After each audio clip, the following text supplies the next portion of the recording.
Hello and welcome to class again. Another week down. Annotated bibliographies were due. Thanksgiving is coming around the corner. Veterans Day is tomorrow. Um, it's just a grand old time that we're having here out on the ranch. This weekend, I had a busy weekend. Friday, I drove to Austin, had to give a speech, had to do a breakout session, and then gave a sermon Saturday, and then raced home. And then this morning I had to go get my dog out of from the vet. He was boarding at the vet, and then I go bring my car to the shop, and now here I am. I am about to deliver. I'm sorry that it's taken. My intro was so long. Let me share my screen if I can get through the sun. See what's going on here. So let's go here.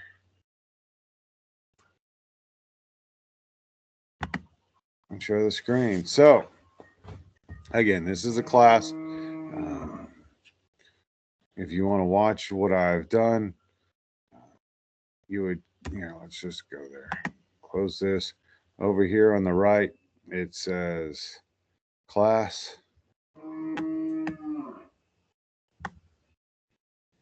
This class right here, click on class, and then it'll bring you into the video class and the live class, and then you can hit the recordings. Find my mouse.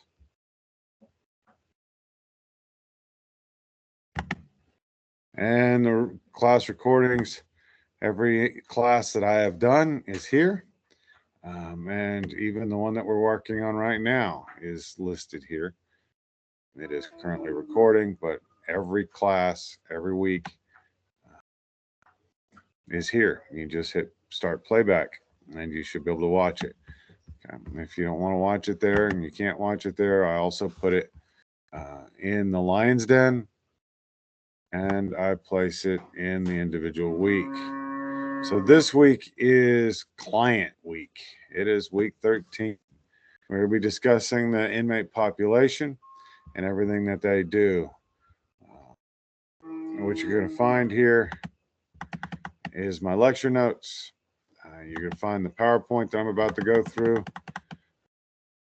And then our discussion is living behind bars. I want you to discuss. I want you to discuss, and Brooke has already commented, so she's ahead of the game.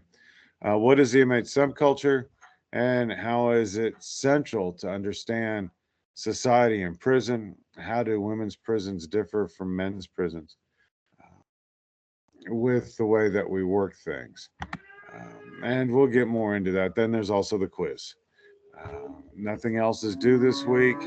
However, if you, by the end of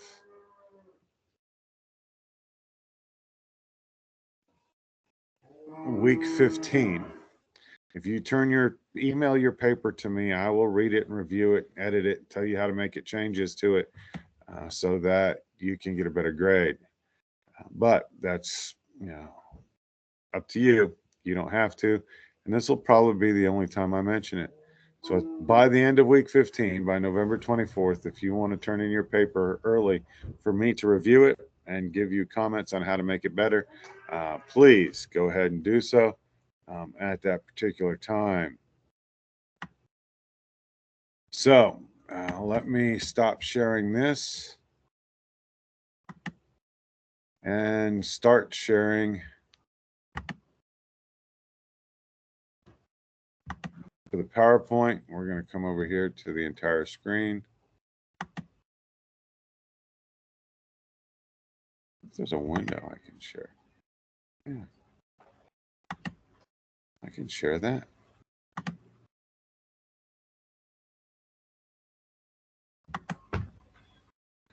All right, so we're sharing a screen. This week we are talking about inmate populations and inmate subcultures. By the end of this particular session, you should be able to explain what total institutions are, and describe the subcultures that they contain. You're to know what is meant by the prison code and to be able to list some elements of it. You explain what is meant by the prison argot or argot, list some common rules that men who are incarcerated assume, describe some major difficulties between women's and men's prisons, describe some of the known characteristics of women in prison, explain how the social structure in women's prisons differ from that in men's prisons, describe the impact that COVID has had. Okay? A total institution is a place where the same people work, play, eat, sleep, recreate together on a continuous basis. Life within these institutions is planned by those in control, and activities are strictly scheduled. And yes, they are. They are strictly scheduled, and that's my job. My job is scheduling the faith-based activities. And pretty much, the rec department, every once in a while, they'll have a contest. Like this Saturday, I think they're having this past Saturday, they had a soccer contest and a soccer. They do something once a month. I do something every day. The program activity schedule that I have in the faith-based initiative is life within these institutions. Like I said, are planned. These inmates, they get up at 4 o'clock in the morning. They go do necessities. If they need toilet paper, or they need new clothes, or they need something, they go up to necessities at 4 o'clock in the morning. After at 5 o'clock, they start breakfast. They're fed by 6:30. Then there's school starting at 7:30. My programs start at 8. Lunch is at 11. School comes back. My activities come back. Dinner's at 4. Then there's the evening programs that start after 6 p.m. So there's different modes of adaptation to being in prison. You convert, you withdraw, you colonize, or you rebel. And it's just like Merton's strain theory and the reactions that you find there. You're either going to conform to the way prison life is, you're going to adapt, or you're going to rebel. And if you rebel, you probably find yourself in trouble. So prison subculture are the habits, customs, mores, values, beliefs, even superstitions of the people who are incarcerated in correctional institutions. This includes the social world of people who are incarcerated, who are in prison. Prisonization or institutionalization is a process by which people are incarcerated and they adapt to the prison society. They're taking on the ways and the mores and the customs, and they adapt to life in prison as an inmate. Okay. So the pains of incarceration, the major problems with incarceration is a loss of liberty. You have a loss of personal autonomy. You have absolutely no choice, no influence on what happens in your life. Everything that you do is scheduled by the state. You have a lack of material possessions. Everything that you own should be able to fit in a 30-pound onion bag, and we call it a chain bag. You have a loss of heterosexual relationships. You are not allowed any female or male contact, whatever your opposite gender is. And this is a phrase that comes up that you're gay for the stay, because you still have sexual needs and desires. And those sexual needs and desires are met by people of the same gender. And then you also have a reduced personal security. You have to keep your head on a swivel while you're in prison, because you never know who you have upset, who you have offended, and who wants to come get you. So the formation of the prison subculture exists on a couple of theories. The first is the deprivation theory. Prison subcultures develop in response to the deprivations from prison life, because you lose everything. And one of the things that I've noticed or I've experienced is that inmates have a complete loss of control. So that's what they strive for. That's what they thirst for. That's what they hunger for. They look for a way to be able to control not only their lives, but the lives of the people that are around them. So they start and they form these prison gangs. Even within my world, within the faith initiatives, I have a group of men who try to take control, and I have to have a sit down with them when I go back to work on Wednesday, because they refuse to obey orders and they refuse to submit to count on Saturday night, and it's quite embarrassing. So I'm gonna have to yell at people. Oh, excuse me. It's been a long weekend. I'm on my days off and I'm not getting any rest. Importation theory. Prison subcultures are brought into prisons from the outside world. Okay, so I think it's the other way around. I think that the prison culture has gone to the street, and now it's kind of merged. People that are in prison, people from the street gangs in the street, they come to prison. They have the prison gangs, and then they make their shot calling from prison. Uh, Prison gangs are race based. Okay, there's black, brown, and white. Okay, and you have to fit in one of these three categories. Even the Asians and the Native Americans and the Jews all fall into the white category. Prison politics is based upon the color of your skin, and that even finds its way into my world. I have Kairos walks and Colby walks, and I have all of these programs, and they're race based. They're based not race based, but they're based upon the color of your skin. Okay, so you know, I'm allowed to have 42 retreatants at Colby, and that means 14 are white, 14 are black, 14 are brown. I'm allowed to have 66 retreatants at a Colby retreat. So you break that down into thirds. So it's 22 white, 22 black, 22 brown. That gives you 66.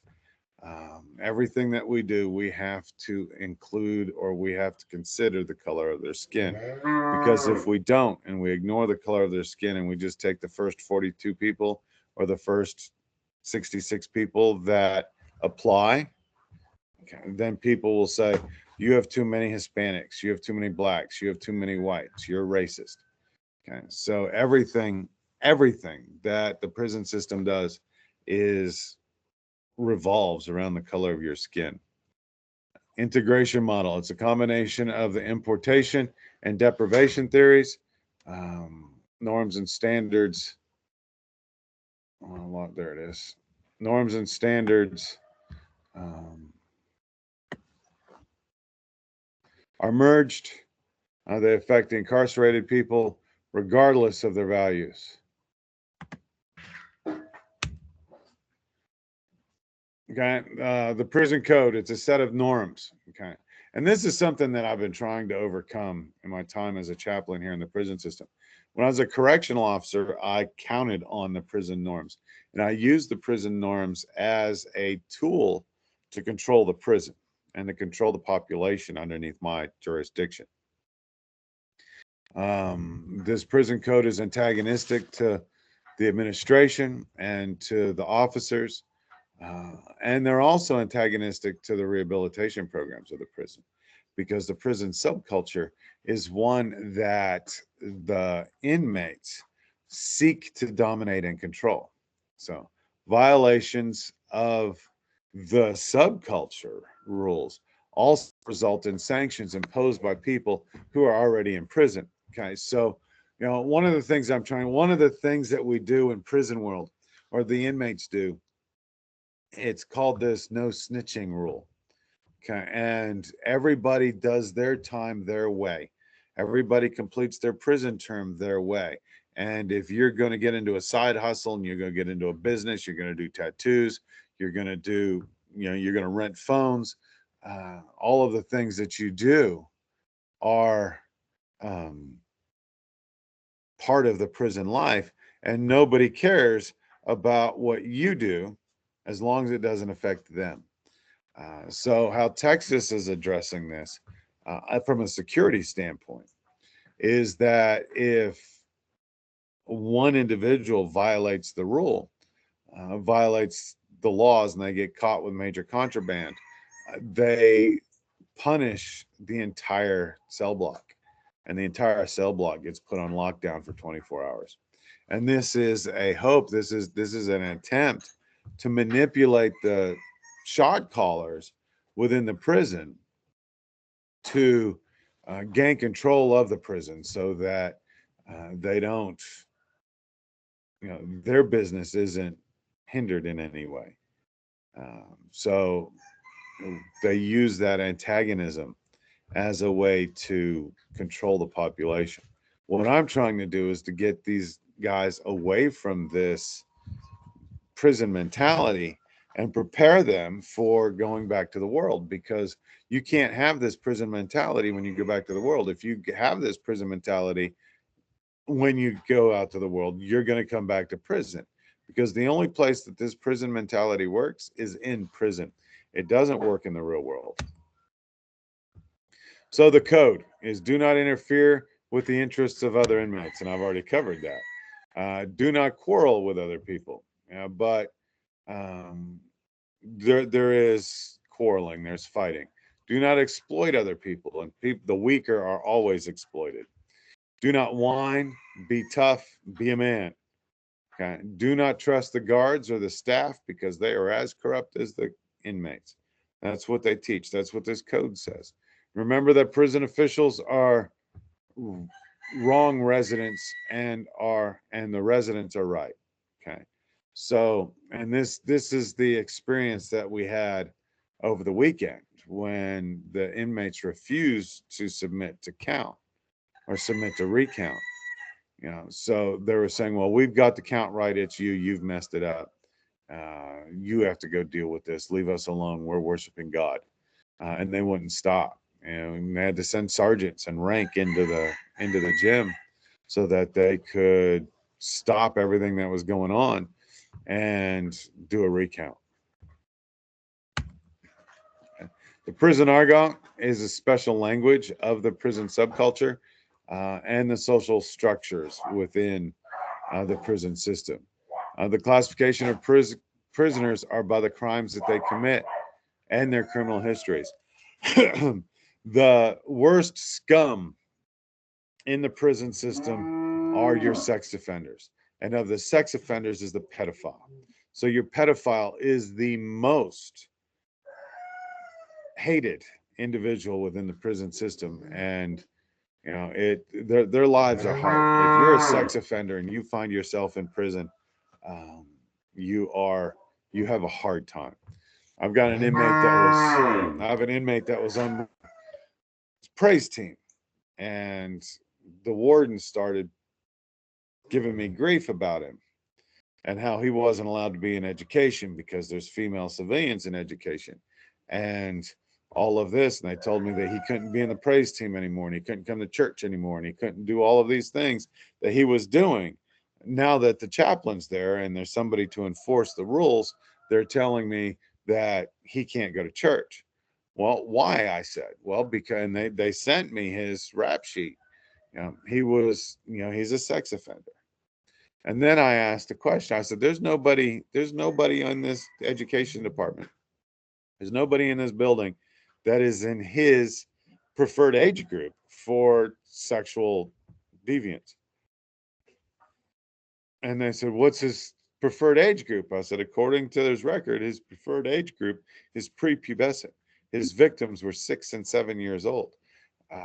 There's nobody up here that fits that criteria. And they said, yeah, but every time we turn around, we see him. He's sitting next to the women that are, and he's talking and he's flirting and he's spending time with the women in the prison and not doing in the education office and not doing the things that he's supposed to be doing. So he's not allowed to go over there anymore. So they rough these things up. You know, and I find it also interesting is that the guys that I have as field ministers, the and to qualify to go to Bible college, to have the state pay for you to go to Bible college, and um, for you to become a preacher, you are required to have a minimum of 10 years left on your sentence before you're even eligible for parole. That means 4 years for Bible school and then 6 years as a field minister, preaching and teaching and visiting and doing tier walking in the prison. But it has to be an aggravated assault. And it has, so most of the vast majority of the field ministers who are now preaching the word of God inside the prison in this Texas prison system are murderers. Okay. The murderers, throughout history of the prison system, not just Texas, but all the prison system, the murderers were the key tenders. They were the guys that ran the dorms. They're the guys that ran the cell block for the officers, because they're serving forever.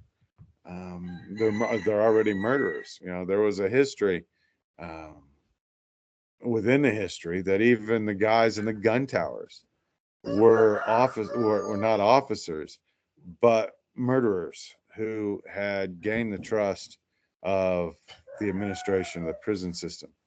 So these classifications, murderers are the top tier. They're the elite of the prison, and the pedophiles are the skeezers of the prison. Okay, so the types of people in prison: you've got the real man, the mean dude, the bully, the agitator, the hedonist, the opportunist, the retreatist, the legalist, the radical, the colonist, the religious, the punk, and the gangbangers. And because I run the faith-based, I get a lot of the religious guys, a lot of the church guys that frequent and their circles rove around my chapel. But they're not really religious. They're using God and they're using faith as a way to control the inmate population. I've got a group of Odinists. Odinism is the official religion of the white supremacy movement. Well, the white supremacy movement on the outside has just come to Odinism on the inside. And according to security threat groups, they're using the Odinist primary services as a way to achieve their meetings, because not everybody, you can't just go over to Joe's house in prison. You have to find a common place to meet, and that common place to meet is always the chapel, and the chaplain's department, because we don't care where you live, we don't care your custody level. If you're coming to worship God, we're going to come let you worship God. But in that same vein, the gangs and the extremists use the chapel as a way to have meetings and to transfer call shots and to transfer the orders that they have for the rest of the prison. So there are coping strategies that characterize a person's life in prison, and those are behavioral, they're cognitive, and they're emotional. These guys in prison, in my experience, are very needy people. Okay, they did not receive the love and the care of a proper upbringing, and now they're in prison where they're not getting a proper upbringing, and they're emotionally they become very needy. They become like children. They like children. They constantly ask why. They constantly buck the system. They lack understanding or a cognitive ability to be able to understand what's going on with them. So they react, and a lot of times they react negatively, and they react behaviorally where it is wrong. And it goes on. Sexuality in men's prison is sexual experiences in prison vary from institution to institution, but the general consensus is that sex practices between residents are widespread. Men often form relationships with each other, and their consent is not always a factor when it comes to sexual contact. PREA was established because of the amount of rape that occurs in the prison system. The prevalence of sexuality in men's prisons is determined by factors such as time in prison, previous sexual experience, their desires. Okay. I heard a story a few years ago in the prison that I work at. This guy was running around and he was pretending to be homosexual, and he was presenting himself as homosexual. But when the homosexuals advanced on him, he would always reject them. So one day, a couple of these guys cornered him. They held him in a full Nelson. They got a guy bigger than him, held him in a full Nelson so they couldn't escape. Two other guys came down, they pantsed him and performed fellatio on him until he finished. And then they said, okay, now it's official, you're gay. And they continued to do this to this guy almost weekly until he left. So this happens, and it was pretty much against his will. Some policies have been implemented to provide a rehabilitative effect for sexually involved residents. It's called OPI in Texas, and it is, a personal security, witness protection type deal. In 2003, an effort to learn more about prison rape, Congress mandated the collection of prison rape statistics under the Prison Rape Elimination Act, or PREA, which I've mentioned before. PREA calls for an evaluation of issues related to prison rape, as well as for the development of a national standards to help prevent prison rape. Okay. Inmates are not able to give consent. So an inmate having sex is rape, period. It doesn't matter if he is the giver or the receiver, if he's consented, if he is not.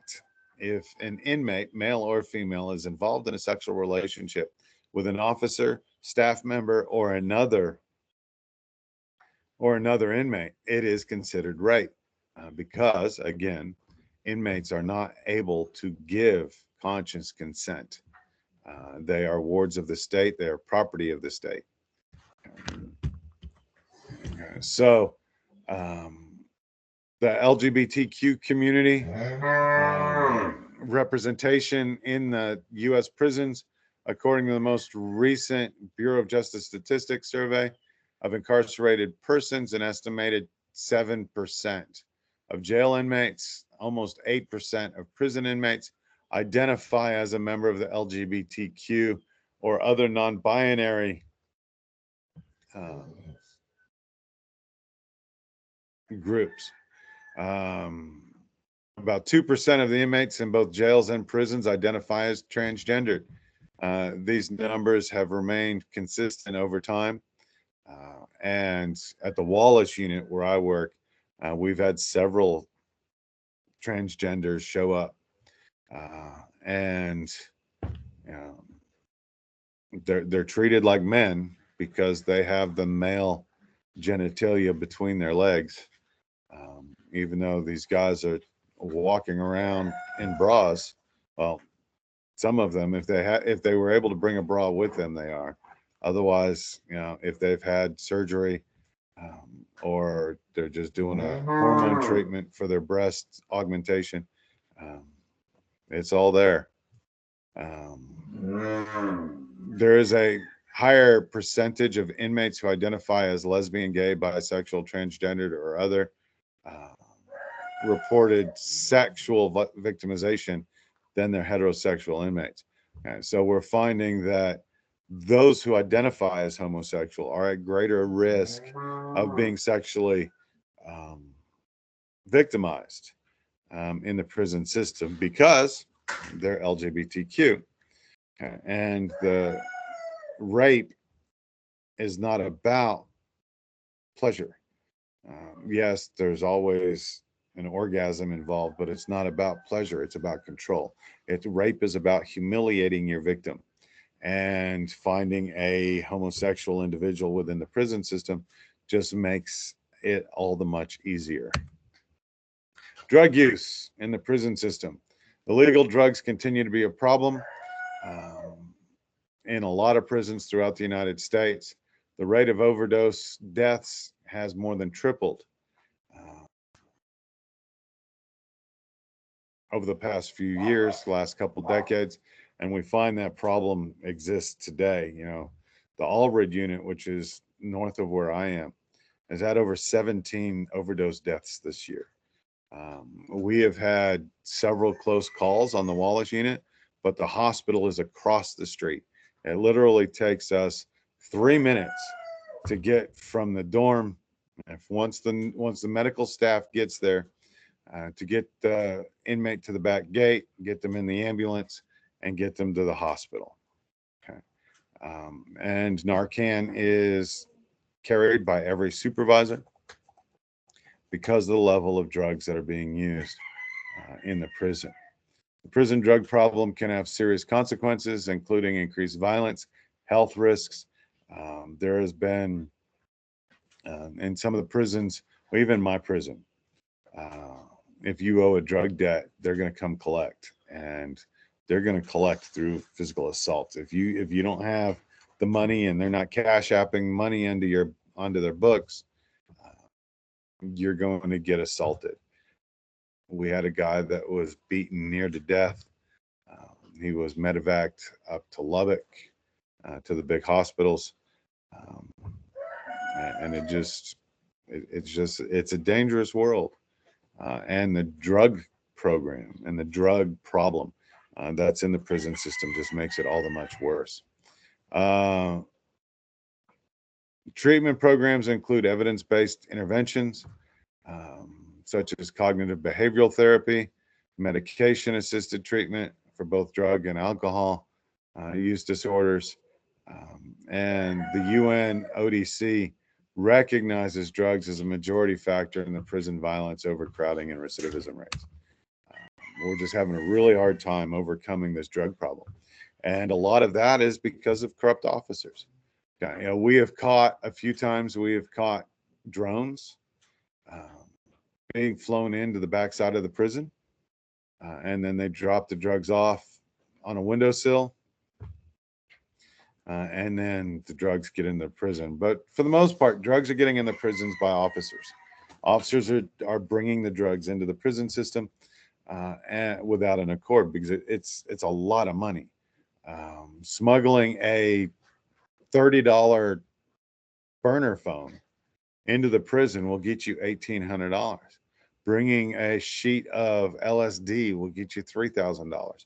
There's just so much money to be made through smuggling contraband into the prison system that officers who are struggling with their bills or they're having financial difficulties, they get manipulated into doing favors, and then those favors turn into greater manipulation, saying, well, you did this for me, I'm gonna rat you out, I'm gonna snitch on you if you don't turn around and do this. And then people are in trouble. They're bringing drugs into the system, into the prison. They're bringing phones into the prison. They're bringing other contraband into the prison. As we discussed last week with the staff, being a correctional officer requires a whole lot of integrity, a whole lot of understanding that you cannot form a relationship or a friendship with the inmate population. And that's what the inmate population is going to try to do. And you just have to make sure that you don't allow them to cross that line. So women in prison, the number of women in prison is faster than that of men. As we've discussed earlier, in the 50s and early 60s, before the feminism movement came, if most of female crime is substance abuse related. So instead of bringing them to jail, instead of bringing these women to jail and charging them with a crime, in the 50s, a lot of times what would happen is that the police would just bring this drunk, this publicly intoxicated, this driving while intoxicated woman home to her husband or her father and let them deal with her. But because of the feminist movement and the demand to be treated equally, now they're going to jail. But we're also finding that women are committing more serious crimes as well. They are committing rape and murder and kidnapping, and their violence has increased. Although statistics and studies still show that the vast majority of crime committed by women is related to substance abuse. Okay. There's a different mentality in the women's prisons. Security in women's prisons are more relaxed. The groupings of women are called families, not gangs. Each family has a maternal figure, a paternal figure, and then everybody else are sisters. The programs in women's prisons have been criticized as being inferior to those in the men's prisons, which I can understand. The meeting that I went to this weekend it's called Kairos, and I'm sure there's Kairos there in Arkansas. But they were talking about how they don't have a whole lot of Kairos teams going into the women's prisons. There's a whole lot of programs that are offered at the men's prisons that we don't see at the women's prisons. To date, there are no female field ministers. There are no female life coaches. That we just got our first set of female life coaches. Okay. But a lot of these things that we do in the men's prison do not exist in the women's prisons. Overcrowding, violence, and poor conditions are also prevalent in the women's prisons. They largely resemble the male residents as per race, ethnic background, and age. They're more likely to be serving times for substance abuse than for violent crimes, which is probably why we don't see a whole lot of field ministers, because you have to be a murderer to be a prison preacher. They have shorter criminal records. They're not serving the minimum 10 years in prison like you find men. And they have experienced far more sexual physical abuse than the men have on the outside world or within the free world.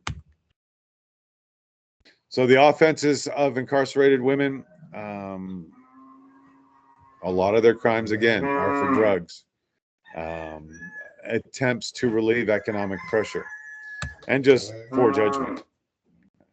The social structures I've already mentioned a little bit, but they're based on social roles assumed by each resident are based on three elements: the individual's level of personal dependence and status needs. The individual's needs arising from incarceration combined with the institution's inability to meet the female needs and their emotional needs. So because, and I know for the last 8 years, 12 years, we've been talking about how women are no different than men. But all you got to do is go to prison and you'll find out that this is not true. Women's needs are related to the individual's personality, and they have a lot more emotional needs than the men. Female residents, the different roles. You've got the cool resident, the square resident, and the life resident. Okay, so the cool resident has previous criminal records. It's known is in the know and does not cause trouble for other inmates. She knows the male game, that the game that we play in the male prison system. And the square resident is not familiar with the criminal lifestyle, has few, if any, criminal experiences. They uphold the values and roles of a more conventional society. And then the lifer is a habitual criminal or career offender who is well socialized into the life of crime. and they support inmate values and subcultures. And the life residents normally end up being the patriarchal role model within the prison family. The social roles in women's prisons place greater emphasis on homosexual relationships as a mode of adaptation to the prison life. Um, there are a whole lot more women um, depending on lesbian sexual relationships. And this mode of adaptation in a female resident selects is best assessed by studying the resident's pre-institutional experiences. Okay, what's their family structure? Okay, residents assume roles similar to those of a family, as I've already said. Within the free, you have the paternal figure, the maternal figure, and then you've got the siblings. And they provide residents with emotional and social support. It's equivalent to the gangs in the men's prisons. Um, and you are going to find, just like in the men's prison, you're going to find men who take the role of sisters. You're going to find that women take a paternal role within the prison system as well. Creating an environment that reflects an understanding of the realities of women's lives is a special need. Okay, it addresses the special issues of women within the correctional system. Women are, it's necessary that women have their emotional needs met. Okay, as much as they try to be like men, that will never happen as long as women are controlled by emotion. Women can try to say that they're not, and I might get a few, complaints. But the prison system has shown, and research has shown within the prison system, that women are a lot more emotional. The gangs of the men's units aren't based on family ties or emotions. The women's groups are based on family ties and the way that the family structure is in the free world.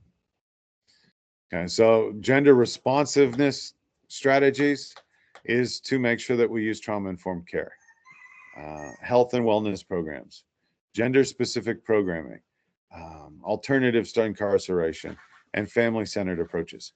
The family centered approaches is something that's new to men's prisons. Okay. I have a day with dad this Saturday, as an attempt to try to make a connection between the inmates and their children. But this is something that you find at women's prisons more than you find at men's prisons. Um, Mothers, women's prisons should also make counseling available to pregnant residents, and deliveries should be made at community hospitals, not in the prison infirmary. Child placement is a critical issue. Women may lose legal custody of their children. In the state of Texas, if you're incarcerated for more than 2 years, you lose custody of your children. Few women's prisons permit newborns to be with their mother. I know California has a 72-hour rule or something like that. Texas, once the child is born, 24 hours later, that child is with the foster family or adoptive family or whomever that child is going to be. And in that 24 hours, the biological incubator, the biological mother gets to spend no time with that child, which causes other postpartum problems that you're not going to find in a men's prison. Most children live with the other parent. They live with grandparents. Some end up in the straight foster care program. Most residents are concerned and worried about the alienation from their children. Okay. A number of women's prisons operate programs designed to develop parenting skills and to help them for when they go home and they're released, so that they can hopefully maintain or establish a relationship with their children. COVID-19 has had a dreadful effect. COVID-19 tests or PCR tests, everybody got and received. They were getting tests every week. I know I had a COVID pod when I was a shift sergeant with the feds. We had COVID pods. So if you ever tested positive for COVID, we moved you out of GP and put you into the COVID pod. Okay. Then we established a flu pod. And if you got the flu, we took you out of general population and put you with the flu. Okay. And then all of a sudden we had the same problem with the women. And because we only had 2 female pods in that prison, both high security and low security, we moved them. We opened up another dorm, another pod for the low security COVID and flu patients. The high security, maximum security female offenders ended up in solitary confinement. We had 3 cells, and that's where we put our max, our high security female residents. Okay, so the impact on state prisons, as you can see,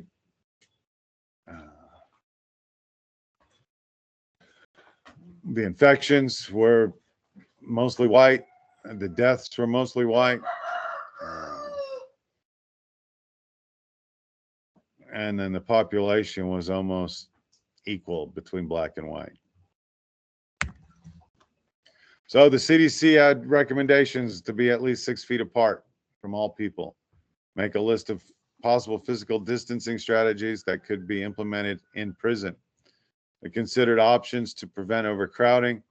They encouraged members to maintain physical distancing that prevent unnecessary. We had to be in full personal protective gear during the times when we had COVID dorms. And even the staff could not go into a COVID dorm without wearing the gown, the gloves, the mask, and the face shield, and a head covering. And so that is all of that for today. So I'm going to stop sharing.